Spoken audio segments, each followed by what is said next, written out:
Un minutito nos separa de las 9 de la mañana. Les proponíamos tener un análisis de la crisis que atraviesa el gobierno con la renuncia de Bustillo, con las declaraciones que hizo la ex vicecanciller del Uruguay ante el fiscal Machado.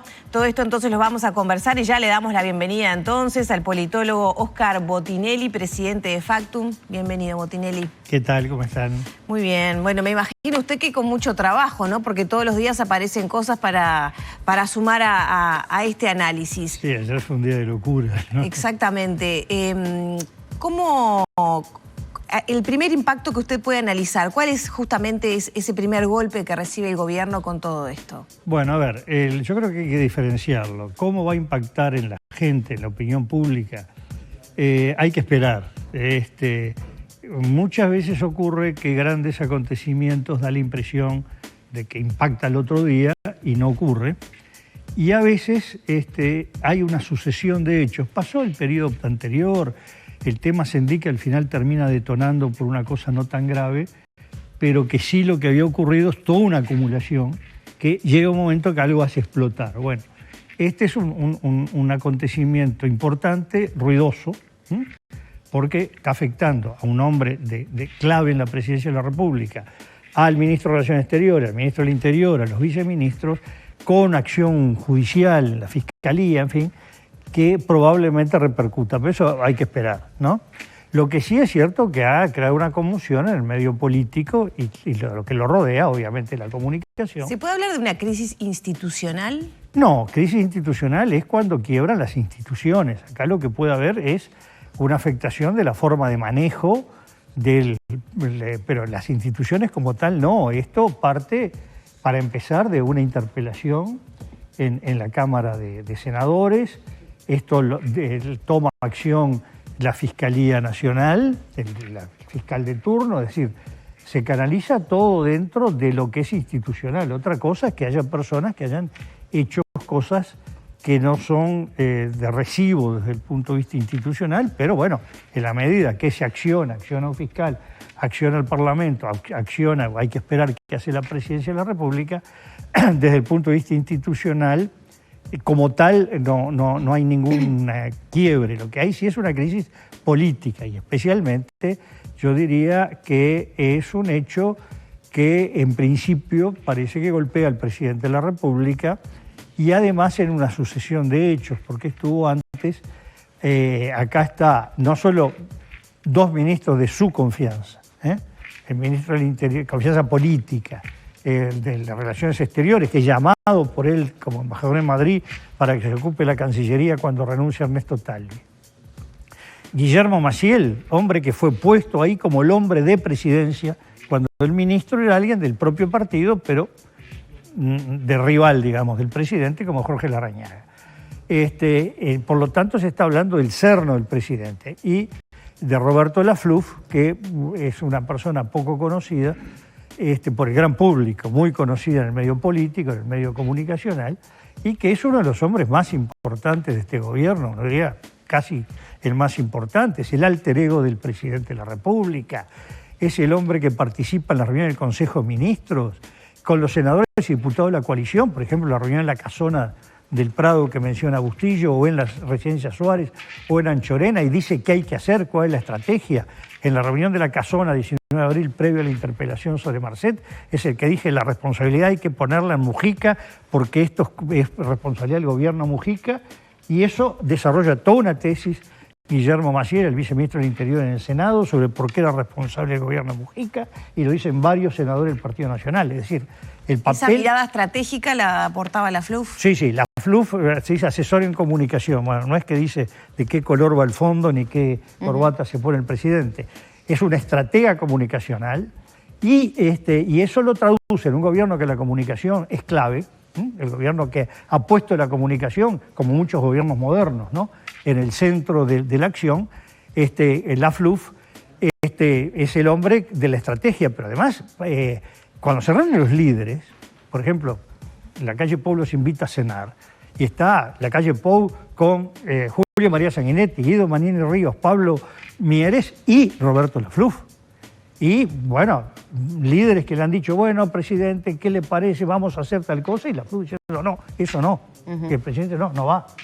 Es decir, yo diría que no hay ninguna iniciativa de ley, decreto, resolución o decisión del presidente de la República que no haya sido acordada con la FLUF y al revés, decisiones que él frena en conversaciones con la FLUF. No hay nada que haga el presidente. Es un hombre clave entonces en el gobierno. Es un hombre clave, un hombre, es un rol, un hombre, digamos, que está en la penumbra. No, esto no quiere decir que sea nada malo. No, porque de hecho en estos días han circulado entrevistas que se le realizaron. No, pero quiero decir, el que ejerce el poder con cierto silencio, es una figura que uno encuentra en muchos países y a lo largo de la historia, que es muy importante, que es difícil encontrarla.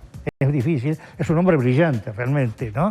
Pues se puede estar de acuerdo o no lo que hace, es otro tema, pero realmente un hombre brillante que le da al presidente un sostén importantísimo. Por eso que él aparezca involucrado es un golpe no del punto de vista comunicacional, del punto de vista público, del punto de vista del ejercicio del poder al propio pueblo. Es difícil pensar que él disponga algo sin el aval del presidente. Por ejemplo, esa reunión donde se pide supuestamente que eliminaran los chats. Uno no puede saber qué pasó reunión por reunión. Lo que uno puede decir es no que le tenga que pedir permiso. Yo creo que funcionan de una manera muy armónica de dos personas que piensan parecido, igual, y se entienden muy bien. Cada uno con una visión distinta.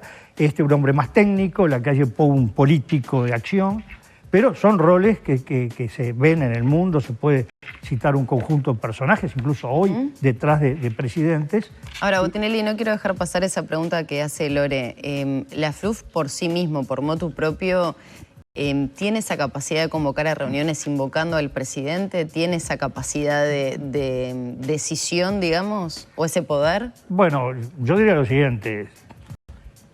Puede que convoque motu propio sobre la base de que el presidente le da tácitamente plenos poderes. Uno ha ocupado cargos así de tener plenos poderes y uno hace e involucra al otro, ¿no? Eso es normal, no es que cada cosa, firmame la autorización. No, pero en un mensaje claramente se dice, me pide el presidente que venga. Bueno, es probable que efectivamente, no sé, eso lo tiene que investigar la Fiscalía.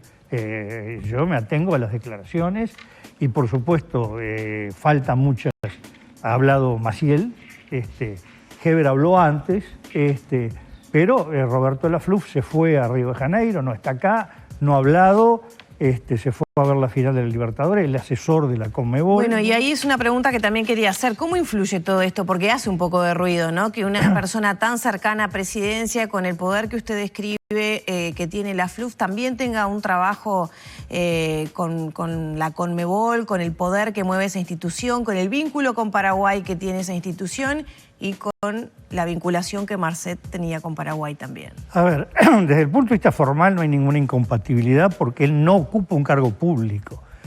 Si no me equivoco, él tiene un contrato de presidencia a una persona privada para ejercer una tarea que se puede denominar externa, ¿no? Pero desde el punto de vista del manejo del poder, son esas cosas que hay que tener mucho cuidado por esos involucramientos. Claro, lo que pasa es que en estos días también se ha hecho como un raconto de hechos, ¿no? Cuando Marcet estuvo involucrado acá con una causa judicial, con la llegada de una avioneta que tenía que ver con el hermano del expresidente Cartes, y Cartes con Alejandro Domínguez. Bueno, una cuestión que hace a Paraguay nuevamente y que termina... Tú miras los relatos de lo que está ocurriendo estos días en Uruguay, que salieron ayer o hoy temprano para nosotros, en la prensa argentina o en España, y el relato vincula inmediatamente esto que ocurre acá con Paraguay, con el expresidente Cartes, con el pedido de extradición de Cartes por parte de Estados Unidos, con Marcet acusado del no sé qué rol en el asesinato del fiscal de Paraguay, Pesci, si no me equivoco. Es decir, la prensa internacional está haciendo ahí un mix de lo que ocurre en Uruguay con lo que ocurre en Paraguay, que es bastante complicado como afectación de imagen del Uruguay, ¿no? Como una crisis que la ven no necesariamente interna del Uruguay, sino que trasciende fronteras, por lo menos dentro de la región. Y sobre todo toda la discusión que hay en un mundo que yo no conozco, que es el de la conducción política del fútbol, pero que hay ahí toda una serie de juegos de intereses donde Paraguay aparece como un país clave en la conducción de la Confederación Sudamericana de Fútbol. Botinelli, quiero retomar el concepto de institucionalidad que usted decía, no se ha visto dañado por el momento, no podemos hablar de una crisis institucional. Todas estas repercusiones se dan a partir de alguna manera de lo que fue la interpelación del año pasado a cargo de Mario Vergara por el Frente Amplio. ¿Por qué? Porque los chats se dan en medio de una investigación, además, que se venía llevando adelante por parte de Cancillería administrativa en lo que fue la entrega del pasaporte a Sebastián Marcet. La pregunta es, allí se determinó que no hubo irregularidades. Sin embargo, se dan todos estos hechos en el medio. ¿Se puede hablar que las instituciones funcionan bien en ese sentido? Y bueno, pienso, por ejemplo, no solo en Cancillería, claro, sino lo que ha ocurrido también con Astesiano a nivel del Ministerio del Interior. Bueno, yo cuando hablo de instituciones hablo cuando... De la independencia de los poderes. Digo, quizás uno paga el precio de la visión de ciencia política, que para una crisis institucional cuando está crujiendo la presidencia, el Parlamento, ¿no? Digamos, sí, hay falencias institucionales, ¿no? Hay algo raro con este pasaporte, que más allá que el ministro de Relaciones, ex-ministro de Relaciones Exteriores, él decía la línea de tiempo, los hechos, ahora está que la línea de tiempo no fue la que él decía, que sabían que era Marcet, y que fue un pasaporte que se dio en términos muy rápidos.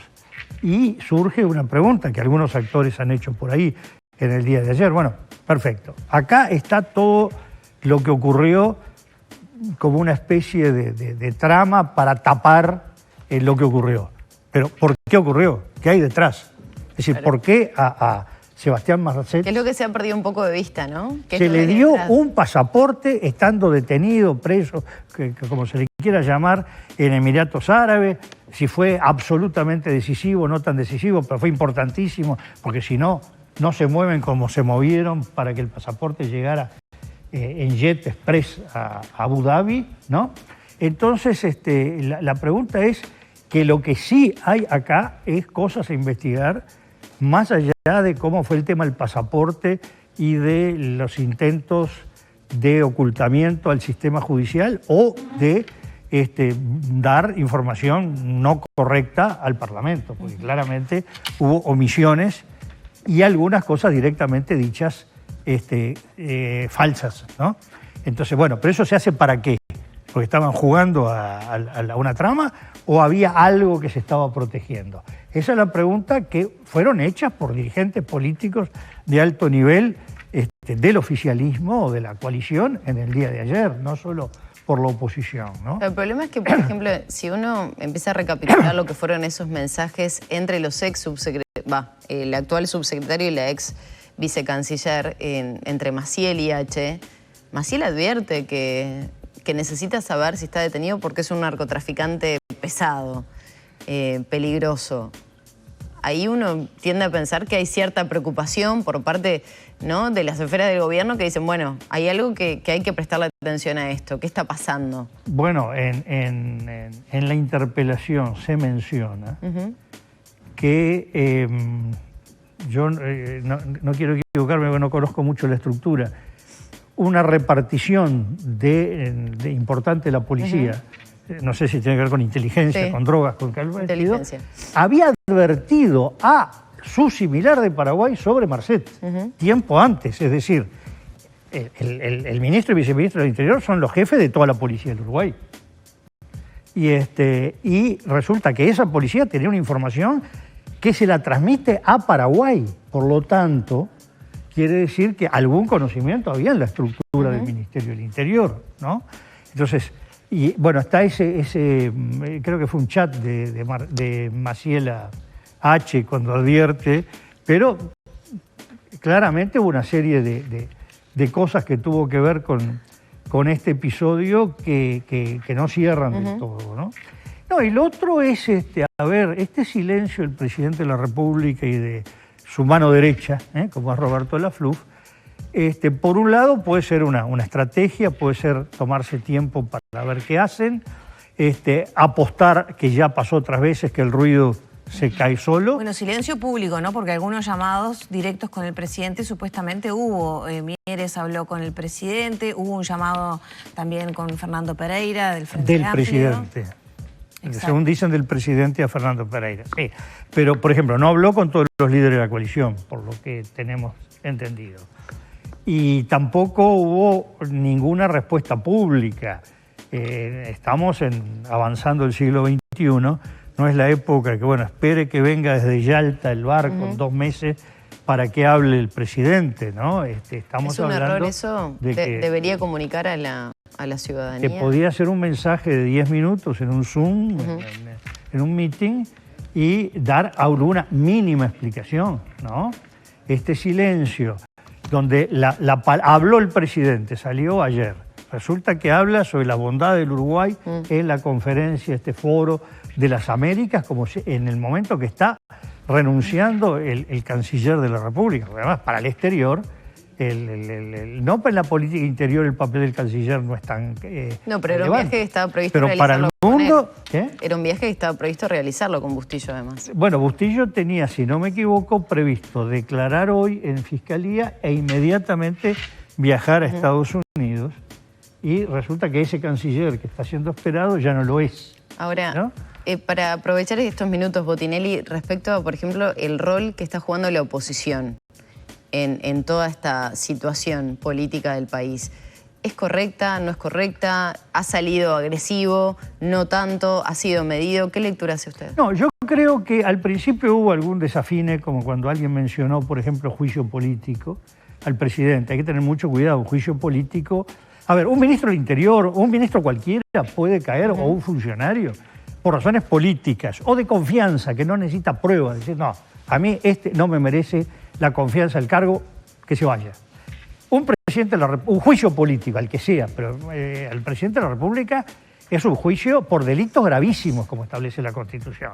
No nos olvidemos que la Constitución previa al 52 hablaba específicamente de traición a la patria o cosas que, en términos más populares, diríamos sobornos. No es porque hubo un chat, ¿no? Es decir, hablar de un juicio político, que yo recuerde que en mis lecturas o mis presencias del siglo XX al XXI, es decir, cuando Uruguay ya es un país moderno, el único juicio político a presidente de la República fue hecho por la Cámara de Diputados por mayoría absoluta a Jorge Pacheco Areco. Que o sea, que ahora sería impensable que eso ocurriera como... Bueno, por eso digo, se dijo y ahí me parecía cierto desafío institucional. Ahora, el Frente como tal, ya ha reunido el secretariado, creo que ha jugado en una combinación bastante afinada de así, dureza y prudencia. No ha excedido como pasó en otras oportunidades. Mientras se mantenga así, creo que el Frente está jugando un papel como oposición en el plano correcto. Es decir, yo diría que en principio los actores, el oficialismo en general, no ha habido tantas manifestaciones, ha habido del diputado, por ejemplo, bueno, de varios diputados con distintos matices, algunos con señales que pueden considerarse importantes, y bueno, y el líder de Cabildo Abierto, que fue muy contundente, incluso apuntó de alguna manera hacia el propio presidente de la República. Y a todo esto, la figura del ministro del Interior, ¿cómo queda? Pues se acaba de votar una interpelación, se pide la destitución. También así aprovecho a preguntarle, ¿la renuncia y la destitución quedan al mismo nivel en este tipo de circunstancias o son mensajes diferentes que se dan? Bueno, a ver, destitución de ministros en Uruguay ha habido 3 en toda la historia. Estamos por cumplir 200 años. La de Santiago Vázquez en el siglo XIX, así que sí se habrá sido lejos la primera, de Enrique Erro el 8 de enero de 1960, ambos por el titular del Poder Ejecutivo, en un caso presidente de la República, el otro Consejo Nacional de Gobierno. La palabra correcta no es destitución, es cese. Y la de, aunque la Constitución en un momento dice destitución. Y la de Jorge Peirano Facio por censura de la Asamblea General en 1969. Lo normal, aunque se pueda entender que sea una especie de destitución, es el que pidan la renuncia y renuncian. Como se dice, no fue destituido, pero fue renunciado, ¿no? Ahora, Heber viene ya bastante golpeado, ¿no? Ya lo vimos acá, bueno, yo estuve un mes por acá más o menos, hablando de que está muy en la cuerda floja, muy cuestionado, y además ya salieron cuestionamientos no solo del oficialismo, hablando Partido Colorado, Cabildo Abierto, sino del propio Partido Nacional, ¿no? Como que está en una situación extremadamente difícil. Tanto el ministro, el viceministro del Interior también aparece golpeado, sobre todo a partir de los chats, siempre que se verifique, por supuesto, la certeza y veracidad de todo esto. Y realmente, y el caso de la FLUF, el problema es que si es un contrato privado no es destituible. Claro. Y no se puede impedir que vaya a reunirse con el presidente a su casa en la residencia Suárez, o que ejerza las mismas funciones del apartamento ahí